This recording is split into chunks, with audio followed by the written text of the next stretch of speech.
இப்போ கேஎல் ராகுல் ட்ரேடுக்கு அவைலபிளா இருந்தா ஏன் சிஎஸ்கே அவரை ட்ரை பண்ணக்கூடாதுன்னு கேட்பீங்க. கண்டிப்பா சிஎஸ்கேவும் ட்ரை பண்ணுவாங்க, இன்ட்ரெஸ்டடா தான் இருப்பாங்க. எதனால அப்படின்னு கேட்டீங்கன்னா, இந்த ஐபிஎல் 2025 ஆக்ஷன்ல வந்து பாத்தீங்கன்னா சிஎஸ்கே கேஎல் ராகுலுக்கு வந்து 13.75 கோடி வரையும் போனாங்க. பட் ஸ்டில் இன்னும் 2-3 கோடி எக்ஸ்ட்ராவா அவர் போயிருவாருன்றதுனால சிஎஸ்கே வந்து விட்டாங்க, டிசி வந்து எடுத்துக்கிட்டாங்க. இப்போ என்ன பிரச்சனை அப்படின்னு பாத்தீங்கன்னா, இப்போ இன்ட்ரெஸ்டடா தான் இருப்பாங்க.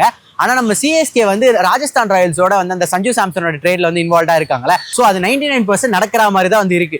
ஸோ அந்த ஒரு ட்ரேட் நடந்துச்சு அப்படின்னா இப்போ நம்ம கேஎல் ராகுல் வந்து சிஎஸ்கே வந்து ட்ரை பண்ண முடியாது. இவங்க 2 பேருமே எடுத்துட்டு வரலாமே நீங்க சொல்லுவீங்க.